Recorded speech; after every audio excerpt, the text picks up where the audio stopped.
ان کی عظمت کو بیان کیا۔ عزیزان گرامی، ان خطبوں کے اندر آئیے ذرا میں انشاءاللہ آنے والے دنوں میں پیش کروں گا تفصیل سے، ان خطبوں کے اندر کس تفصیل سے مولا نے جناب ختم مرتبت کا تعارف کروایا ہے، ان کی عظمت کا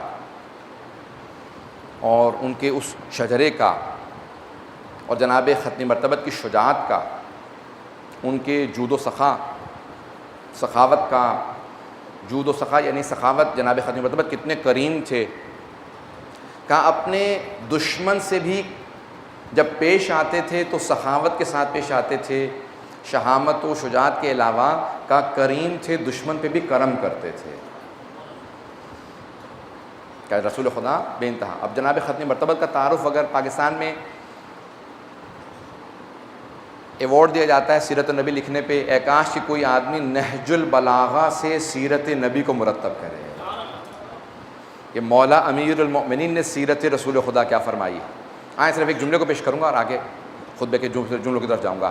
مولا نہج البلاغہ میں فرماتے ہیں کہ کانا رسول اللہ صلی اللہ علیہ وسلم طبیب دوار بطبہ، کا ایک ایسے طبیب تھے، ایک ایسے لوگوں کے نفوس کا علاج کرنے والے تھے کہ جو اپنی طبابت کو، اپنی پریکٹس کو اپنے ہاتھ میں لیے معاشرے کے ساتھ چلتے تھے۔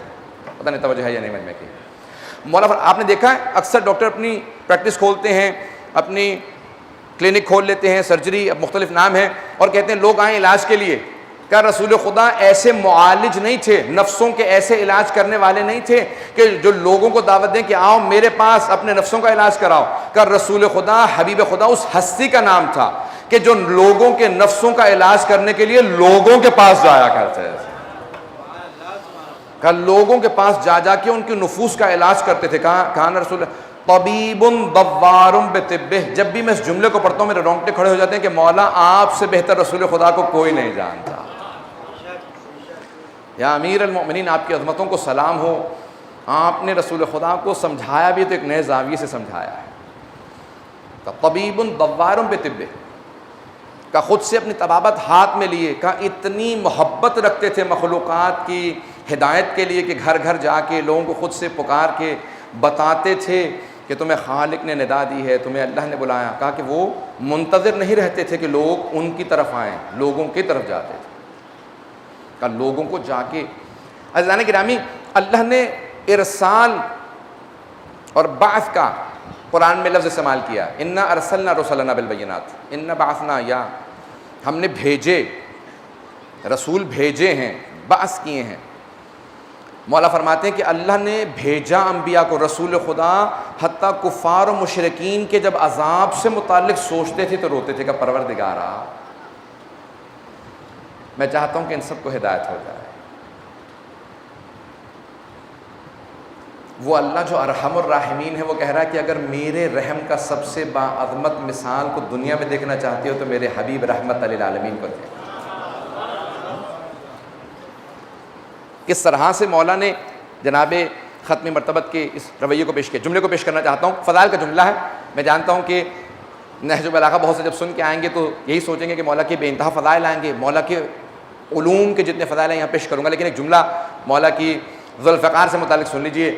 جب سوال کیا کسی نے، کہا یا علی، رسول خدا جنگ کیوں نہیں کرتے تھے؟ صرف ایک جنگ میں حنین میں آپ نے تلوار اٹھائی، اس کے علاوہ ہمیشہ امیر المومنین سے کہتے تھے یا علی اب حملہ کیجئے۔ کہا تم نے قرآن نہیں پڑھا؟ کہا قرآن میں رسول خدا کی تلوار کا، شمشیر کا کہاں تذکرہ ہے؟ کہا قرآن میں سورہ انبیاء میں اللہ نے فرمایا ہے کہ وما ارسلناک الا رحمۃ للعالمین، اے میرے حبیب ہم نے آپ کو عالمین کے لیے رحمت بنا کے بھیجا۔ کہ رحمت کا تقاضا یہ ہے کہ پھر تلوار نہ چلے کیونکہ وہ رحمت الہی ہیں۔ تو فوراً سوال کرنے والے نے سوال کیا، کہا یا علی پھر آپ نے تلوار کیوں چلائی؟ کہا کیونکہ وہ رحمت الہی تھے، میں جلال الہی ہوں۔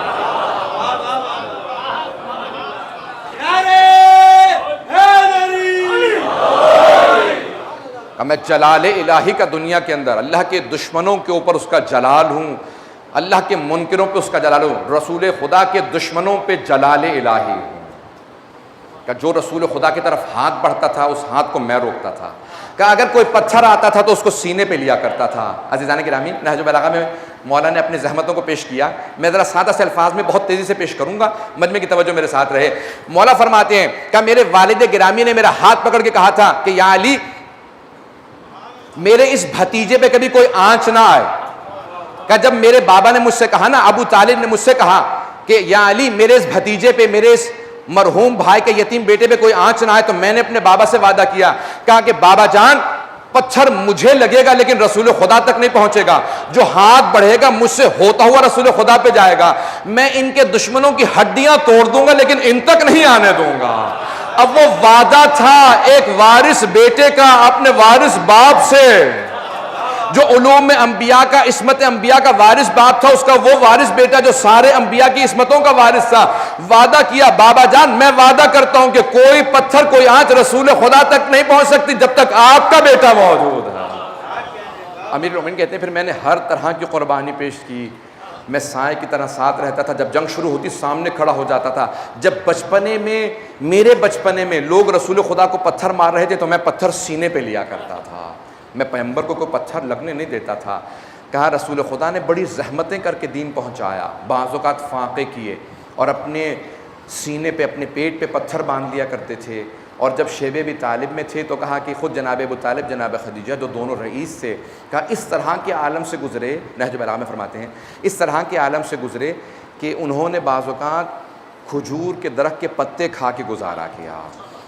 حبیب خدا رسول خدا کی محبت میں پتے کھا لیتے تھے، کہا کہ آج ایک پتا کھا لیتے ہیں، اس پہ گزارا کریں گے۔ پھر مولا فرماتے ہیں، کہتے ہیں کہ جناب ابو طالب اور جناب خدیجہ، کیونکہ دونوں سردار، جناب خدیجہ ملکۃ العرب تھیں، بہت دولت مند تھیں، جناب ابو طالب سردار تھے۔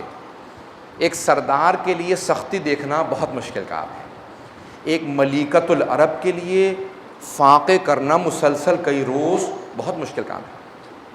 پیغمبر اسلام فرماتے ہیں کہ میں 3 طبقوں کو بہت احترام دیتا ہوں، وہ امیر جو بہت غریب ہو جائے، وہ ترس رہا ہوتا ہے محبت کے لیے، کہ وہ عزیز جو لوگوں کے اندر گم ہو جائے، کہ وہ ترس رہا ہوتا ہے عزت کے لیے۔ عزیزان گرامی، اب سمجھ میں آتے ہیں مصائب کے جملے۔ مولا فرماتے ہیں کہ جب وہ پتے کھا لیتے تھے تو اتنی ان کی کھال باریک ہو گئی تھی کہ جناب ابو طالب اور جناب خدیجہ کے پیٹ پہ کھایا ہوا پتھر نظر آتا تھا، پتا ان کی کھال اتنی باریک ہو گئی تھی، ان کی رگیں نظر آنے لگی تھی۔ کھال کیوں؟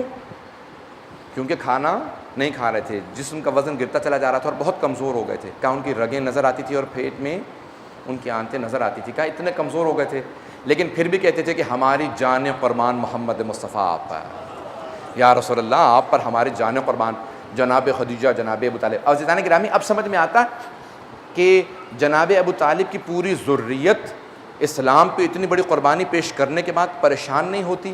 میدان کربلا میں کبھی آپ نے کسی ضعیف سے ضعیف روایت کے اندر کسی منکر سے منکر عالم کے منہ سے یہ جملہ سنا جو اہل بیت کا منکر ہو، اس کے بھی کبھی منہ سے جملہ سنا کہ میدان کربلا سے کوئی بچہ بھاگ گیا تھا؟ عزیزان گرامی، دشمنان اہل بیت بھی کہیں گے تو یہی کہیں گے کہ میدان کربلا میں کوئی بچہ بھی فرار کرنے کے لیے تیار نہیں تھا، بلکہ بار بار سوال کرتے تھے۔ جناب قاسم جیسا ایک نوجوان بچہ 13 برس کا، وہ کہہ رہا ہے چچا جان، جب فہرست پیش کر رہے تھے نا شہداء کربلا کی، کہا چچا جان کیا شہداء کی فہرست میں میرا نام نہیں ہے؟ سوال 2 طرح کے ہوتے ہیں نا، ایک ہوتا ہے چچا جان کیا میرا نام ہے شہداء کی فہرست میں؟ اگر یہ سوال کرتے نا کہ کیا میرا نام ہے، تو اس سے یہ مفہوم نکل سکتا تھا کہ شاید پریشان ہوں، مضطرب ہوں، شاید ان کے دل کے اندر معاذ اللہ کوئی اضطراب موجود ہو، لیکن یہ سوال نہیں کیا کیا میرا نام ہے، بلکہ کہا چچا جان کیا شہداء کی فہرست میں میرا نام نہیں ہے؟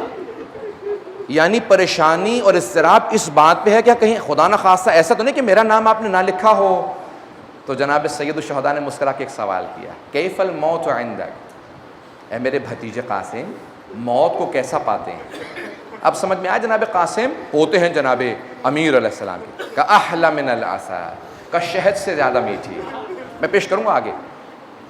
عزیزان گرامی، یہ کیوں اتنی قدرت و قوت پائی جاتی ہے ذریت جناب ابو طالب میں، ذریت امیر المومنین میں، کہ ہر طرح کی قربانی پیش کرنے کے باوجود ان میں کمزوری نہیں محسوس ہوتی، بلکہ بھوک و پیاس کے ساتھ زیادہ جلال نظر آتا ہے۔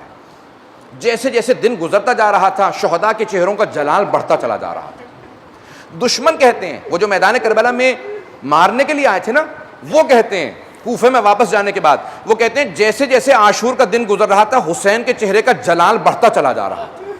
کمزوری نہیں آ رہی تھی، جلال بڑھ رہا تھا، ہیبت حسین کی بڑھتی چلی جا رہی تھی. ہمیں گھبراہٹ ہو رہی تھی کہ حسین جب جنگ کریں گے تو کیسی جنگ ہوگی.